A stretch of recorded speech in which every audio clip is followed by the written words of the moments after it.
Page 36, Over the Waves. It's another piece we get to use pedal, and this is a little confusing, but I'll try and explain it. It's in 3/4 time. It's a nice waltz, famous melody. Let's look at the right hand, starting at the beginning. Your thumb on the E.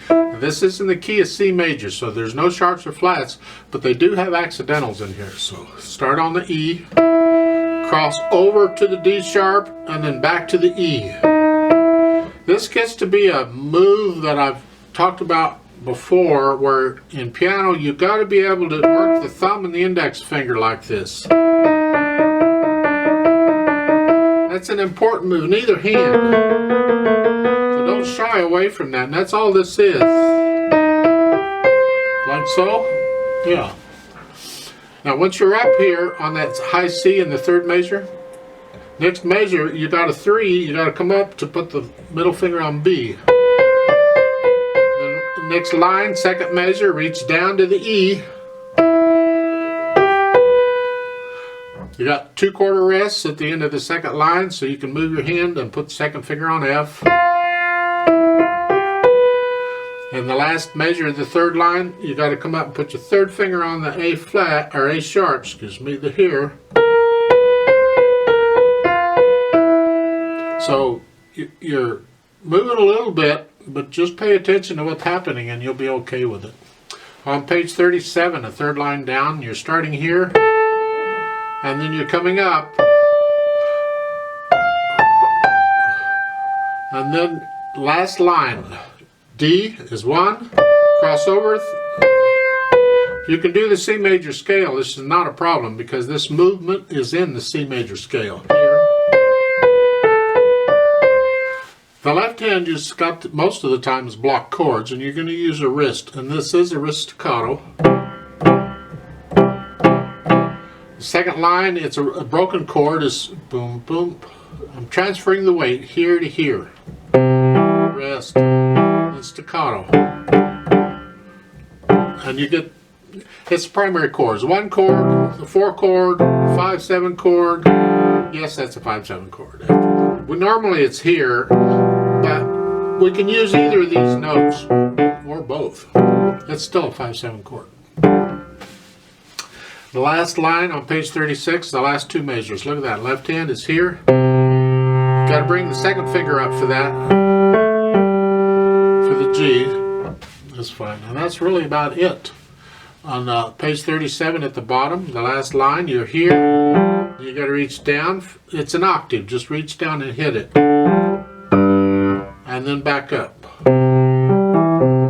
You see, you're moving your hand around a little bit, but if you use this, you're kind of anchoring the thumb on that G, and that's helping you remember where you are without having to look down. So in the 1st measure, you're here. Leave the thumb here, just reach out to the octave to get that one. Your thumb stays there, and then you collapse back to a 5-finger position. You're in position for the end. You don't have to look down at the keyboard once you get the hang of it. So I'm kind of leaving 1 finger where it is, more or less, as an anchor to help me if I need to. If that confuses you, then forget I said any of that. Do it however you can do it to get it done. I want to talk about this pedaling thing, because they got the staccatos, but they're pedaling over them, so they're not going to be staccato. So what gives? What's going on? Well, okay, I'll tell you. It's going to sound legato because of the pedal. It sounds like this.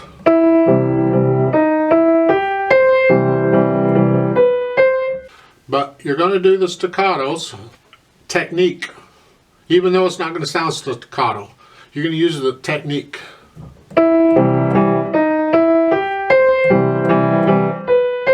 Gives a slightly crisper sound than if you use legato technique, and I'm assuming that's what they're after, because I see no other reason to pedal staccatos. Or maybe the reason they're doing this is they want you to practice your staccato, chord staccato, the wrist staccato on chords. Maybe that's what they're after. I don't know. They don't explain what they're after, so I'm just guessing what they're after. I don't know what they're after, but that's how we're going to do it. You're going to use the wrist staccato, but you're going to cover up the staccato part with the pedal.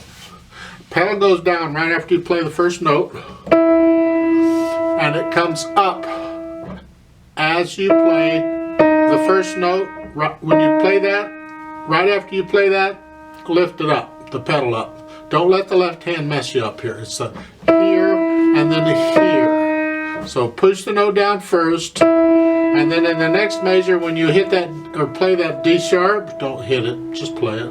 Lift the pedal up. And do it the same style everywhere it is, no matter what pedaling you're doing. I'm going to adjust pedaling slightly because it's kind of fun.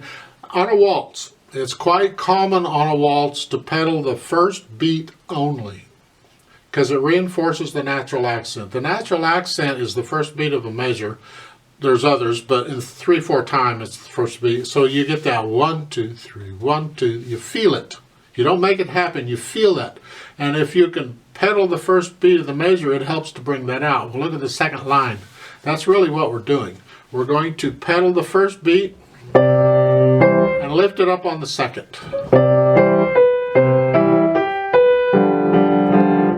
Like so. And that's very common, and even if they didn't have pedal markings and it were a waltz, you could probably just pedal the first beat and get away with it. Unless it's staccato or something else. So on the second line, those two measures I'm going to recommend. Push the pedal down right after you play the first beat, the notes. Lift it up as you play the second notes. Or the notes in the second beat. It's a little confusing, but work on it and see if you can get that out okay. You get the same thing on page 37 or at the bottom of page 36, wherever it is. You're only pedaling one beat there and then lifting it up. At the end, the pedal and the hands will come up at the same time. At the bottom of page 37, after those 3 beats are over, then everything comes up. There is a mistake in the music, I believe. I want to fix it. At the top of page 37, the first measure. You see the pedaling marking there? They're showing pedaling only those last 2 beats.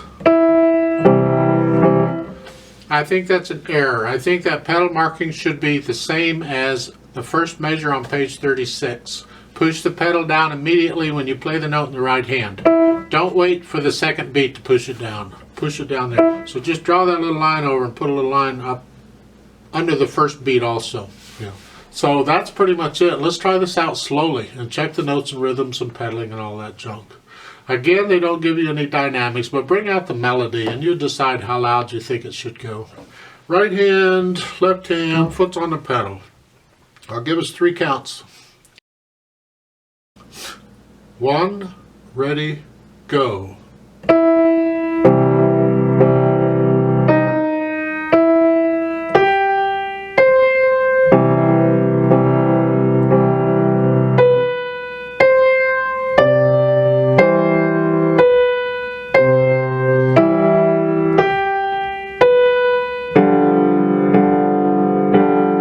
Rest 3.